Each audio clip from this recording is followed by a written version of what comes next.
Helsingar, fellow Solgardians. Liquid Minstral here, and this is the first of a video series that's going to take an insider's analysis of the Legend of Solgard.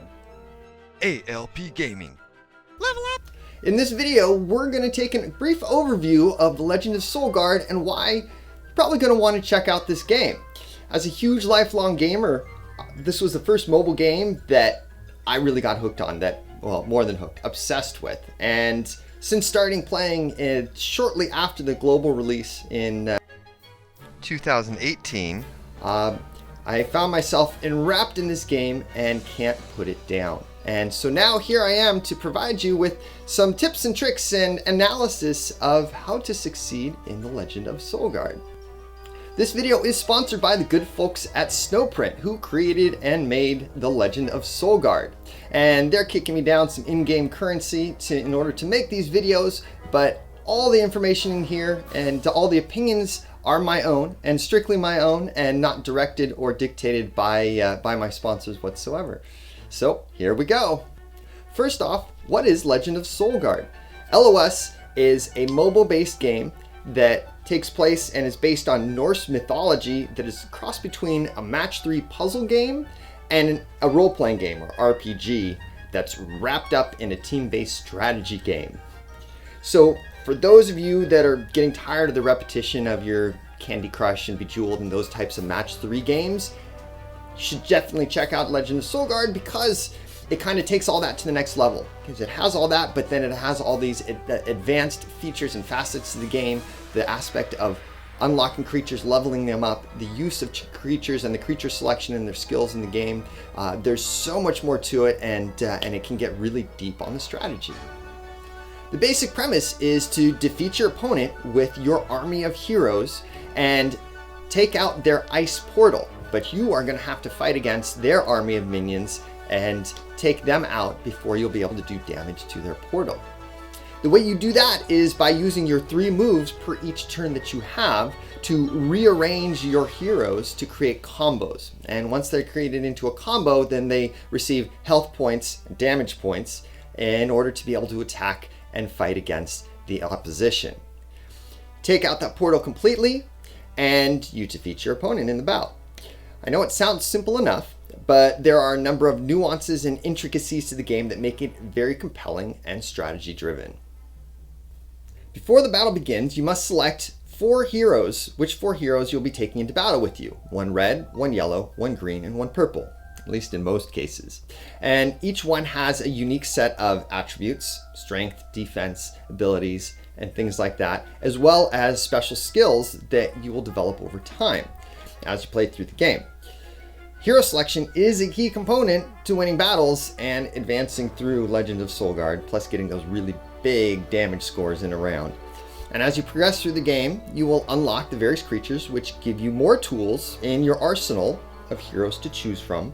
And of course, the more game modes you play, the faster you will unlock and build up your creatures. The dungeons are a favorite game mode of most Solgardians.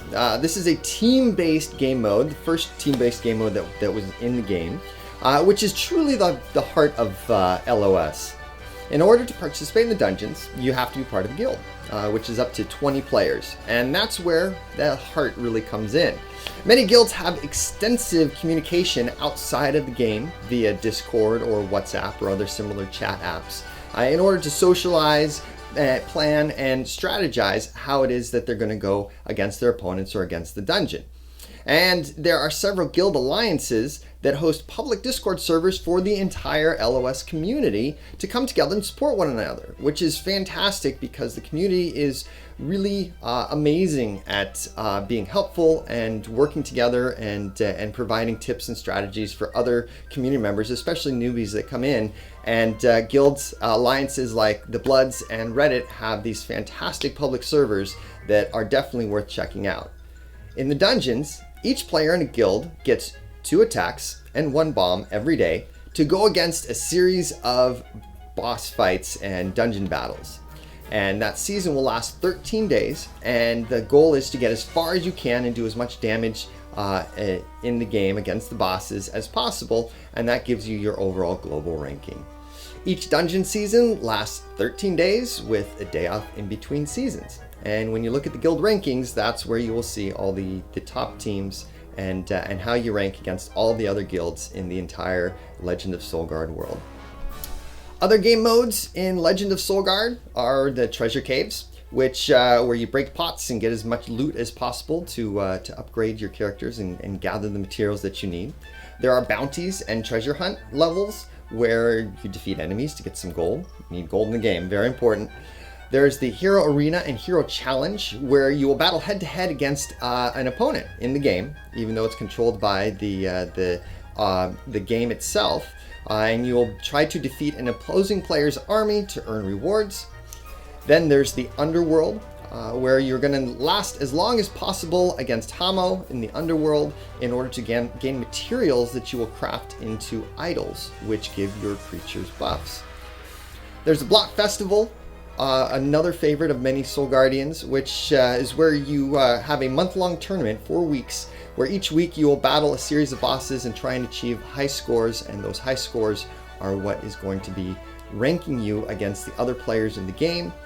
And finally, there's the Guild Clash, which is the newest team-based game, where your guild will go head-to-head against one other guild every week in a 3-day battle. In future videos, I'll be breaking down each one of these game modes and doing some in-depth analysis and explanation of each one. For every video in the series, I'm going to be offering a few pro tips at the end of the video, so those of you, especially beginners that are starting out, have a little bit of an inside track as to things to focus on as you move through your progress on Legend of Solgard. So number 1, gold. Gold is your most scarce resource in the game. In my opinion, that's the only thing on my limited budget, and I like to financially support the games that I play. In my limited budget, I find that the only thing that is worth spending money on is gold. And as a free-to-play player, if you are a free-to-play player, you will not be able to farm enough gold to do all the things that you need to do. So one, I would highly suggest you pay the subscription, the diamond subscription, because that is by far the best value for the money to get the gold that you need for the game, or at least a lot of the gold that you need for the game. And 2, spend your gold wisely. All right, which leads me to my second pro tip, which is your beginning tunes in your commons. You're going to want to have that instinct to just level everything up, but don't. Certain tunes are better than others, certain creatures better than others, and so for instance, your Nightcast, trash. Don't put any resources into Nightcast. Leave her alone. She's no good.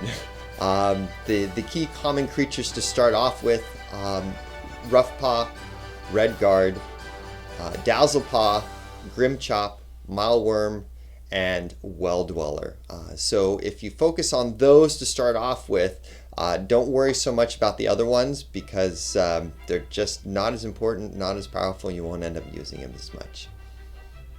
Third pro tip is join Discord. Most of the top alliances in the game operate on Discord, and as I mentioned before, Reddit and the Bloods alliances have fantastic Discord servers that you can go and chat with the community. In fact, Snowprint has just added a Discord server for Solgard as well, that is a sponsored place for you to go and ask questions and get insight from the best players in the game.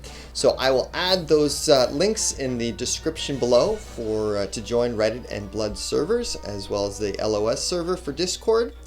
And that's going to do it for me today. Be sure to share, like, and subscribe this video, and we'll see you next time. Take care.